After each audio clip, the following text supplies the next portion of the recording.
نحمده ونصلي ونسلم على رسوله الكريم اما بعد فاعوذ بالله من الشيطان الرجيم بسم الله الرحمن الرحيم لا اقسم بهذا البلد وانت حل بهذا البلد صدق الله العظيم بسم الله الرحمن الرحيم ان الله وملائكته يصلون على النبي يا ايها الذين امنوا صلوا عليه وسلموا تسليما الصلاة والسلام عليك يا سيدي يا رسول الله وعلى آلك وصحابك يا سیدی یا حبیب اللہ. سب بلند آواز سے پڑھے الصلاۃ والسلام علیک یا سیدی یا رسول اللہ وعلی آلک وصحابک یا سیدی یا حبیب اللہ. الصلاۃ والسلام علیک یا سیدی یا نبی اللہ وعلی آلک وصحابک یا سیدی یا نور اللہ. تمام تعریف و توصیف اللہ تبارک و تعالیٰ کے لیے ہے جس نے امر کن سے تمام جہانوں کو پیدا کیا اور وہی سب کا پالن ہار ہے. ساری عظمتوں اور بزرگی اسی کے لیے ہے. رحمت کاملہ حضرت محمد مصطفیٰ صلی اللہ علیہ وآلہ وسلم پر جو وجہ کائنات شافی روز شمار جو بے بسوں کے بس جو بے کسوں کے کس جن کا ذکر بے چین دل کا چین اور بے قرار دل کا قرار یتیموں کے والی مسکینوں سے محبت کرنے والے اور آپ کی آل اور اصحاب پر بہت زیادہ سلامتی ہو جنہوں نے قول و فعل میں آپ کی بے حد پیروی کی. آج جمعۃ المبارک کا بابرکت دن ہے. اللہ تبارک و تعالیٰ کی بارگاہ میں دعا ہے کہ آج کے دن اپنی اترنے والی رحمتیں اپنی برکتیں اپنے فضل و کرم سے مجھے حاضرین کو اور امت مسلمہ کو مالا مال فرمائے. دوران خطبہ قرآن مجید کی تھوڑی سی تلاوت کا شرف حاصل ہوا جس میں اللہ تبارک و تعالیٰ نے فرمایا لا اقسم بہذا البلد، مجھے اس شہر کی قسم وَأَنْتَ حِلٌّ بِهَذَا الْبَلَدِ کہ اے محبوب تم اس شہر میں تشریف فرما ہو. اللہ تبارک و تعالیٰ نے قرآن مجید کی اس آیا مبارکہ کے اندر شہر مکہ کی قسم یاد فرمائی ہے. اللہ تبارک و تعالیٰ بڑی عظمتوں والا اور بزرگی والا ہے اور ایسی شانوں والے رب کا کسی شہر کی قسم یاد فرمانا یہ اس شہر کی عظمت کی نشانی ہے. یہ اس شہر کی شان ہے کہ اللہ تبارک و تعالیٰ جس کی قسم یاد فرمائے. اب ایک سوال یہاں پر یہ پیدا ہوتا ہے کہ اللہ تبارک و تعالیٰ نے جو اس کی شہر کی قسم یاد فرمائی تو اس کی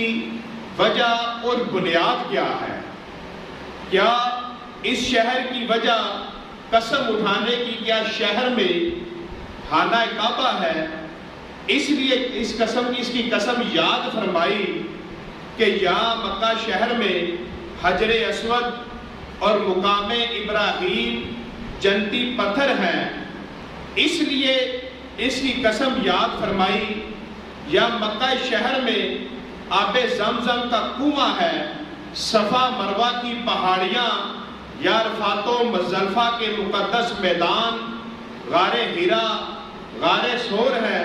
تو جواب ملے گا نہیں، ہرگز نہیں۔ یہ قسم میں نے ان کے سبب یاد نہیں فرمائی، بلکہ میں نے قسم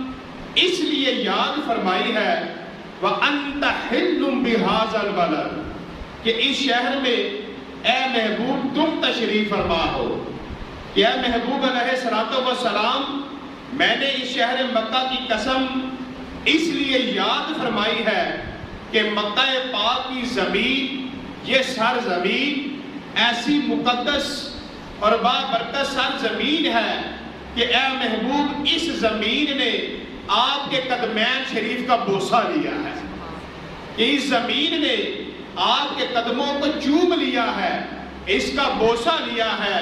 اس لیے عاشق نے کہا کھائی قرآن خاک گزر کی قسم، اس کف پاک کی حرمت پہ لاکھوں سلام۔ شہر مکہ جس کی زمین نے محبوب خدا محمد مصطفیٰ علیہ السلام کے قدموں کا بوسہ لیا، تو اس شہر کو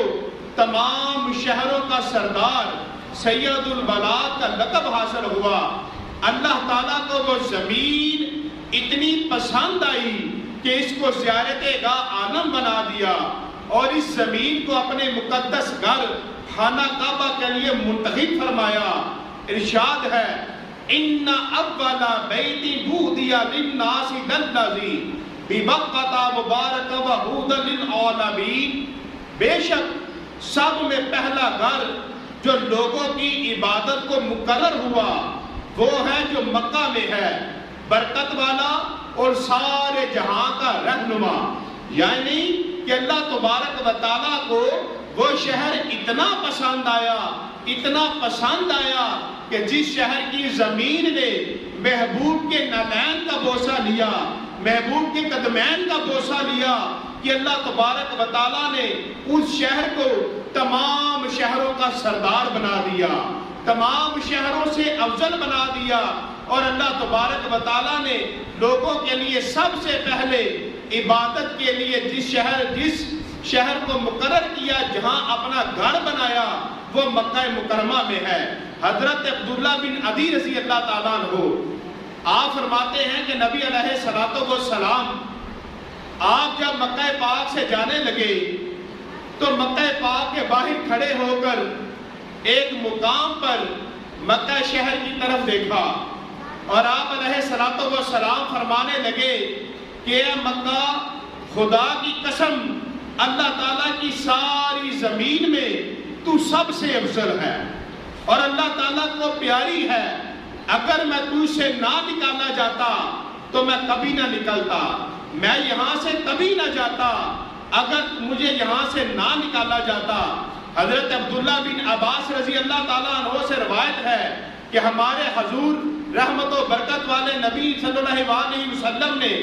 مکہ مکرمہ سے فرمایا کہ تو کیسا پاکیزہ شہر ہے اور تو مجھے بہت پیارا ہے، کہ نبی علیہ السلام نے مکہ پاک کو پاکیزہ فرمایا اور پسند فرمایا۔ مکہ معظمہ کا شہر نزول قرآن اور ظہور اسلام کا مقدس مرکز ہے۔ نبی علیہ السلام کی ولادت اسی شہر میں ہوئی، بے شمار انبیاء کرام رسولان عظام خانہ کعبہ کی زیارت کے لیے اسی شہر معظمہ میں تشریف لائے۔ کعبہ شریف کے ارد گرد 300 انبیاء کرام کی مقدس قبریں ہیں، رکن یمانی اور حجر اسود کے درمیان 70 انبیاء کرام کی قبریں ہیں، اور خطیب کے اندر جو خانہ کعبہ کا حصہ ہے اس میں مزاب رحمت کے نیچے حضرت اسماعیل علیہ السلام اور حضرت حاجرہ رضی اللہ تعالی عنہا کی قبر ہے۔ مکہ شریف کے قبرستان جنت المعلا سے قیامت کے دن ایسی شان حاصل ہے کہ قیامت کے دن اس قبرستان سے 70,000 لوگوں کو، ایسے لوگوں کو اٹھایا جائے گا جو بغیر حساب و کتاب جنت میں جائیں گے، اور پھر ان لوگوں کی ایسی شان حاصل ہوگی کہ ان میں ایک ایک 70 ہزار گناہگاروں کی شفاعت کرے گا اور ان کے چہرے 14ویں رات کے چاند کی طرح چمک رہے ہوں گے۔ اللہ تبارک و تعالیٰ نے اس شہر میں تعمیر کعبہ کے لیے جب حضرت آدم علیہ السلام کو زمین پر بھیجا تو حضرت آدم علیہ السلام اور حضرت جبرائیل علیہ السلام آپ نے مل کر خانہ کعبہ کی تعمیر فرمائی۔ طوفان نوح علیہ السلام کے بعد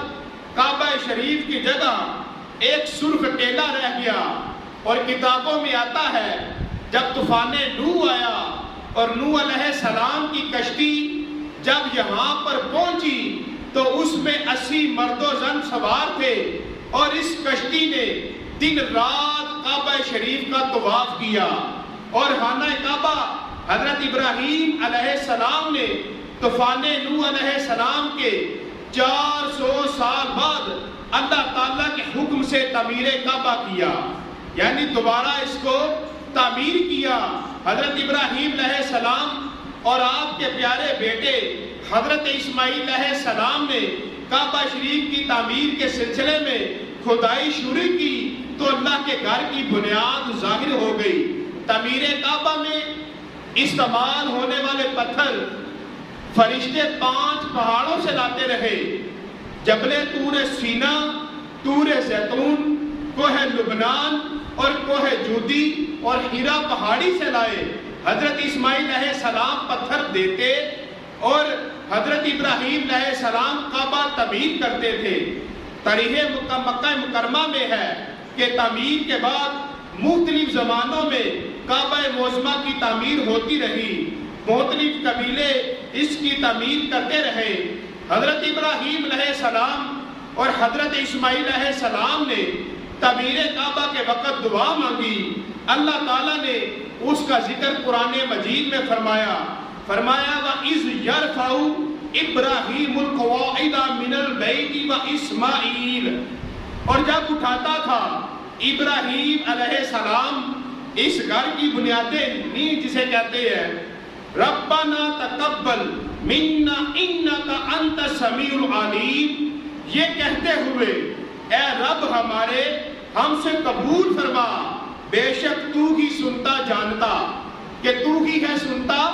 جانتا۔ کہ جب وہ کعبہ کا تعمیر کرتے اللہ کے گھر کی تو ساتھ یہ دعا مانگتے کہ پروردگار ہم سے اس کو اپنی بارگاہ میں قبول فرما۔ حضرت ابراہیم علیہ السلام اور حضرت اسماعیل علیہ السلام جب تعمیر کعبہ کر رہے تھے تو اس وقت یہ بھی دعا مانگی کہ ہمارے رب اپنے محبوب رسول نبی آخر الزمان کو ہماری نسل میں پیدا فرما اور یہ شرف و بزرگی ہمیں نصیب فرما۔ قرآن مجید کے اندر ایک آیا مبارکہ کے حصے کے اندر جس کا ترجمہ کہ اے رب ہمارے اور بھیج ان میں سے ایک رسول انہی میں سے کہ ان پر تیری آیتیں تلاوت کر رہے فرمائے اور انہیں تیری کتاب اور پختہ علم سکھائے اور انہیں خوب ستھرا فرمائے، بے شک تو ہی ہے غالب حکمت والا۔ اب دونوں خلیل اور حضرت اسماعیل دونوں انبیاء کی دعا قبول ہوئی تو آپ دونوں کی نسل پاک سے اللہ تبارک و تعالیٰ نے ہمارے پیارے رسول پیارے مصطفیٰ علیہ السلام کو مبعوث فرمایا۔ حضرت ارباز بن ساریہ رضی اللہ تعالیٰ عنہ سے روایت ہے کہ رسول اللہ صلی اللہ علیہ وسلم نے فرمایا میں اپنے باپ حضرت ابراہیم علیہ السلام کی دعا اور حضرت عیسیٰ علیہ السلام کی بشارت ہوں کہ نبی علیہ السلام فرمایا کہ اس وقت جو دعا مانگی حضرت ابراہیم علیہ السلام نے تو میں ان کی دعا اور حضرت عیسیٰ علیہ السلام کی بشارت ہوں۔ اللہ تبارک و تعالیٰ نے اپنے گھر خانہ کعبہ کو بڑی شان و عظمت عطا فرمائی ہے۔ کنز الاعمال کے اندر لکھا ہے کہ نبی علیہ السلام نے فرمایا کہ جب کسی انسان کی اللہ کے گھر کے اوپر پہلی نظر پڑتی ہے تو اس وقت وہ انسان جو بھی دعا اللہ سے مانگے اللہ اس کی دعا کو قبول فرماتا ہے۔ میرے پیر و مرشد فرمانے لگے کہ جب میں پہلی دفعہ اللہ کے گھر میں گیا تو جب میری پہلی نظر اللہ کے گھر پر پڑی تو میں نے اس وقت پہلی دعا یہ مانگی کہ اے مالک و مولا، تیری بارگاہ میں جتنی دعائیں مانگوں میری ساری دعائیں قبول فرما۔ امام ابو حنیفہ رضی اللہ تعالیٰ عنہ جب آپ نے اللہ کے گھر کو دیکھا تو آپ نے دعا مانگی، ربنا آتینا فی الدنیا حسنہ وفی الآخرۃ حسنہ، یعنی یہ جو بھی اللہ کے گھر کو پہلی دفعہ دیکھا جائے اور جو دعا مانگی جائے تو اس دعا کو اللہ قبول فرماتا ہے۔ ام المومنین حضرت عائشہ صدیقہ رضی اللہ تعالیٰ عنہ سے روایت ہے کہ نبی علیہ الصلوۃ والسلام نے فرمایا کہ کعبہ کو دیکھنا بھی عبادت ہے، کہ جس نے اللہ کے گھر کو آنکھوں سے دیکھا یہ بھی عبادت کی۔ تو حضرت عبداللہ بن عباس رضی اللہ تعالیٰ عنہ سے روایت ہے کہ نبی علیہ الصلوۃ والسلام نے فرمایا کہ اللہ تعالیٰ کی 120 رحمتیں ہر روز کعبہ معظمہ پر نازل ہوتی ہیں، جن میں سے 60 رحمتیں اللہ کے گھر کا طواف کرنے والوں پر، 40 رحمتیں وہاں نماز پڑھنے والوں پر اور 20 رحمتیں اللہ کے گھر کو دیکھنے والوں پر نازل ہوتی ہیں۔ کہ اللہ تبارک و تعالیٰ کی وہ خاص رحمتیں ان لوگوں پر نازل ہوتی ہیں کہ جو اللہ کے گھر کا طواف کرتے ہیں، جو وہاں پر نماز پڑھ رہے ہوتے ہیں اور جو اللہ کے گھر کی زیارت کرتے ہیں، یعنی کہ خانہ کعبہ کو دیکھنا بھی، کعبہ معظمہ کو دیکھنا بھی عبادت ہے۔ اور نبی علیہ الصلوۃ والسلام آپ نے فرمایا کہ میرے شہر مدینہ منورہ میں اگر مسجد نبوی کے اندر کوئی بندہ ایک نماز پڑھے تو اللہ تبارک و تعالیٰ اس کو 50,000 نمازوں کا ثواب عطا فرماتا ہے۔ ایک نماز پڑھے تو 50,000 نمازوں کا ثواب۔ اور فرمایا جو بندہ مسجد حرام یعنی کعبہ معظمہ میں جو اللہ کے اس گھر میں ایک نماز پڑھے تو اللہ تبارک و تعالیٰ اس انسان کو 1,00,000 نماز کا ثواب عطا فرماتا ہے۔ اللہ تبارک و تعالیٰ اتنا یعنی کہ ایک رکعت 1,00,000 رکعت تک بڑھا کر ثواب دیا جاتا ہے۔ اللہ تبارک و تعالیٰ نے اپنے گھر خانہ کعبہ کو بڑی شان عطا فرمائی، بڑا مقام عطا فرمایا۔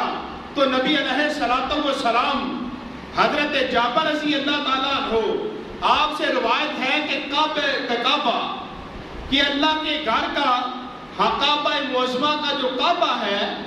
جب وہ کون سا ہے، وہ در مصطفیٰ ہے۔ فرمایا قیامت کے دن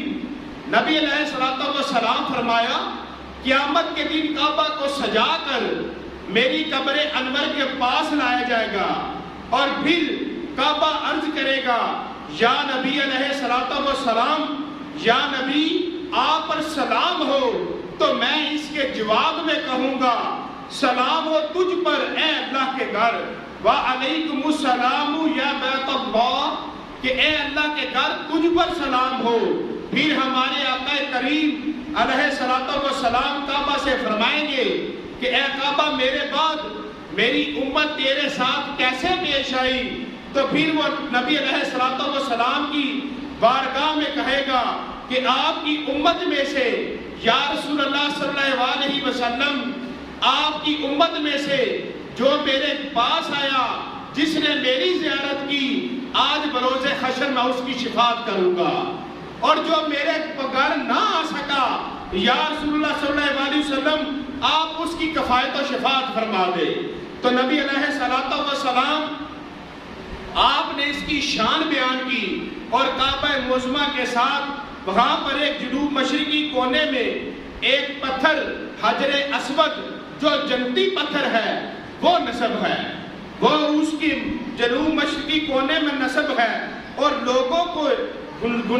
کے گناہوں کو چوستے چوستے اس کا رنگ کالا ہو گیا ہے۔ حضرت عبداللہ بن عباس رضی اللہ تعالیٰ عنہ سے روایت ہے کہ ہمارے پیارے رسول علیہ الصلوۃ والسلام نے فرمایا کہ حجر اسود جنت سے آیا ہے اور دور سے زیادہ سفید تھا، اسے لوگوں کے گناہوں نے سیاہ کر دیا۔ یہ حجر اسود جو پتھر ہے وہ دودھ کا رنگ جیسے سفید ہوتا ہے وہ ویسے تھا، لیکن اس کو لوگوں کے گناہوں نے سیاہ کر دیا۔ حضرت عبداللہ بن عباس رضی اللہ تعالیٰ عنہ سے روایت ہے کہ ہمارے آقا رحمت و برکت والے نبی علیہ السلام نے فرمایا، رب کعبہ کی قسم، اللہ تعالیٰ حجر اسود کو قیامت کے دن اٹھائے گا تو اس کی شان بیان فرما رہے ہیں، تو اس کی 2 آنکھیں ہوگی جن سے وہ دیکھتا ہوگا، اور اس کی ایک زبان ہوگی جس سے وہ بولتا ہوگا، جس نے اس کو چوما ہوگا اس کے متعلق گواہی دے گا۔ کہ حجر اسود جو آج پتھر نظر آتا ہے، رسول اللہ فرمایا کہ جس نے اس کو بوسہ لیا، جس نے اس کو چوما، حجر اسود اس کی گواہی دے گا۔ ام المومنین حضرت عائشہ صدیقہ رضی اللہ تعالیٰ عنہ سے روایت ہے کہ ہمارے سرکار امت کے غمخوار نبی علیہ السلام نے فرمایا، جو شخص حجر اسود کے پاس ایمان کے ساتھ حاضر ہو تو حجر اسود قیامت کے دن اس کی شفاعت کرے گا۔ اور نبی علیہ السلام فرمایا کہ حضرت عبداللہ بن عمر رضی اللہ تعالیٰ عنہ سے روایت ہے کہ ہمارے پیارے رسول محبوب خدا مصطفیٰ کریم علیہ السلام نے فرمایا کہ حجر اسود کے پاس حضرت عبداللہ بن عمر سے بھی یہ روایت ہے کہ نبی علیہ السلام حجر اسود کے پاس تشریف لائے اور اپنے مبارک ہونٹوں سے بہت دیر تک حجر اسود کا بوسہ لیتے رہے۔ حجر اسود کے قریب حضرت عمر رضی اللہ تعالیٰ عنہ کو روتے ہوئے دیکھا تو سرکار صلی اللہ علیہ وسلم نے فرمایا، اے عمر، یہی جگہ ہے جہاں رویا اور آنسو بہایا جاتا ہے۔ امیر المومنین حضرت عمر رضی اللہ تعالیٰ عنہ نے حجر اسود کا بوسہ لیا اور فرمایا کہ میں جانتا ہوں تو ایک پتھر ہے، نہ تو نفع دے سکتا ہے اور نہ نقصان پہنچا سکتا ہے۔ اگر میں نے اپنے آقا رسول اللہ صلی اللہ علیہ وسلم کو تجھے بوسہ لیتے نہ دیکھتا تو میں تجھے کبھی بوسہ نہ دیتا، میں تیرا کبھی بوسہ نہ لیتا۔ تو حضرت مولا علی شیر خدا جو قریب ہی کھڑے تھے، حضرت عمر رضی اللہ تعالیٰ عنہ کی گفتگو سن کر فرمایا، اے عمر، فاروق اعظم رضی اللہ تعالیٰ عنہ، میں نے اپنے پیارے نبی علیہ السلام کو فرماتے سنا ہے کہ حجر اسود جو پتھر ہے نفع بھی دیتا ہے اور نقصان بھی۔ جب مومن حجر اسود کو چومتا ہے تو حجر اسود اس مومن کو نفع دیتا ہے اور اس کے گناہوں کو چوس لیتا ہے، اور جب کافر حجر اسود کو ہاتھ لگاتا ہے تو اس کو نقصان پہنچاتا ہے، یعنی مومن کے گناہوں کو کافر کی طرف منتقل کر دیتا ہے۔ امیر المومنین حضرت عمر رضی اللہ تعالیٰ عنہ حضرت علی کی بات سن کر رو پڑے اور ارشاد فرمایا، میں اللہ تعالیٰ کی پناہ مانگتا ہوں اس دن سے کہ عمر رہے اور علی کا سایہ نہ رہے۔ کہ حضرت عمر رضی اللہ تعالیٰ عنہ آپ یہ فرمانے لگے تو اس روایت کو تبلیغی جماعت کے امیر مولوی محمد زکریا اور دیوبندی جماعت کے مولانا مولوی عبد المعبود دیوبندی نے بھی اپنی کتابوں میں فضائل حج میں نقل کیا ہے۔ تو ذاتی طور پر یعنی بذات خود نفع اور نقصان دینا یہ شان صرف اللہ تعالیٰ کی ہے، اور اللہ تعالیٰ کی دی ہوئی کو طاقت اور قوت سے حجر اسود بھی نفع اور نقصان پہنچانے کی شان رکھتا ہے۔ بس اسی طرح انبیاء کرام اور اولیاء کرام کا بھی معاملہ ہے کہ یہ حضرات ذاتی طور پر یعنی بذات خود بغیر اللہ تعالیٰ کی بخشش و عطا کے نہ نفع دے سکتے ہیں اور نہ ہی کوئی نقصان دے سکتے ہیں، لیکن اللہ تعالیٰ کی دی ہوئی طاقت و قوت سے ہر نبی اور ہر ولی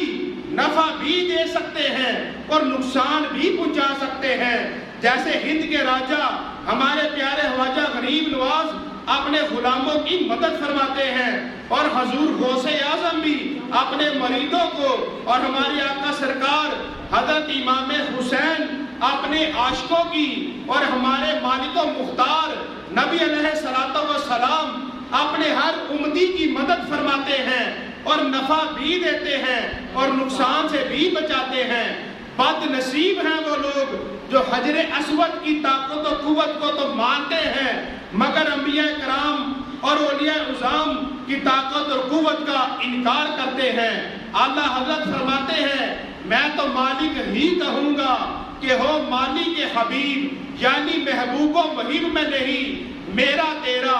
کون دیتا ہے، دینے کو منہ چاہیے، دینے والا ہے سچا ہمارا نبی۔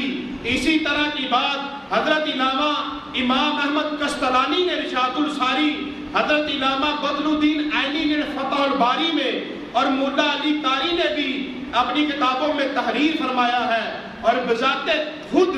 ذاتی طور پر کسی کی مدد کرنا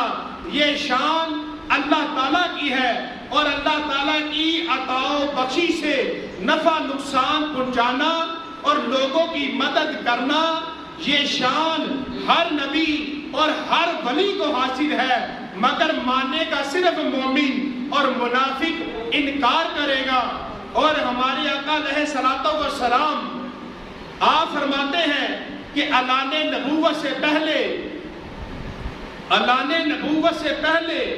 جب بھی کعبہ معظمہ میں میں تشریف لاتا تو حجر اسود ہی وہ پتھر ہے جو مجھے پہچانتا اور مجھے سلام کرتا تھا۔ کہ جب نبی علیہ الصلوۃ والسلام آپ نے اعلان نبوت ابھی نہیں تھا فرمایا،